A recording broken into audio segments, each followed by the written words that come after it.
भगवान गणेश देवी पार्वती और भगवान शिव के पुत्र हैं। एक बार की बात है, जब भगवान शिव और देवी पार्वती अपने शयन कक्ष में विश्राम कर रहे थे।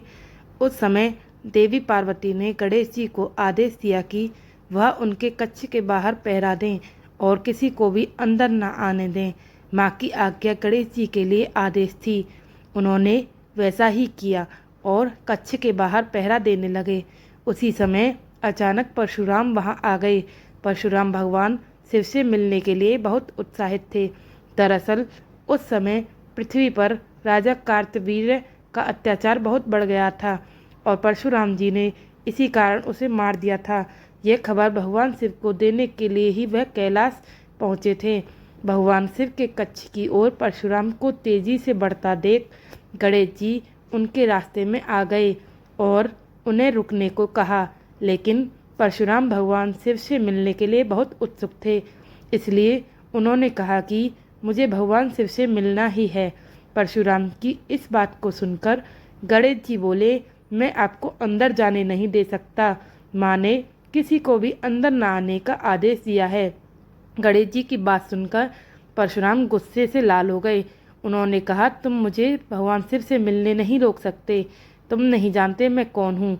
गणेश जी ने कहा, आप कोई भी हो, मुझे कोई फ़र्क नहीं पड़ता। मेरे लिए माँ का आदेश ज़रूरी है। मैं आपको किसी भी सूरत में अंदर नहीं जाने दूंगा।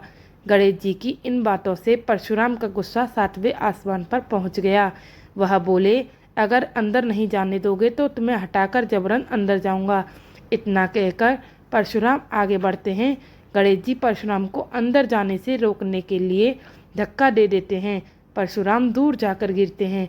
खुद का अपमान होता देख परशुराम जी गणेश जी को सबक सिखाने के लिए कोई अस्त्र शस्त्र का इस्तेमाल करते हैं, लेकिन गणेश जी पर कोई असर नहीं होता। अंत में परशुराम जी शिव जी द्वारा दिया गया परशुराम का परशु भगवान शिव का अस्त्र था, इसलिए गणेश जी उसे पहचान जाते हैं। एक दांत पर ले लेते हैं। परशु की चोट के कारण गणेश जी का दांत टूटकर जमीन पर गिर जाता है। गणेश जी दर्द से कराहने लगते हैं। गणेश की दर्द भरी आवाज़ सुनकर माता पार्वती भगवान शिव अपने कक्ष से बाहर आ जाते हैं। गणेश की यह हालत देख परशुराम पर क्रोधित हो जाते हैं। शिव और पार्वती को गुस्से में देख परशुराम को अपनी भूल का एहसास होता है। वे अपने किए पर क्षमा मांगते हैं। परशुराम की क्षमा पर माता पार्वती कहती हैं कि ऋषि होते हुए भी आपको क्रोध पर नियंत्रण नहीं है।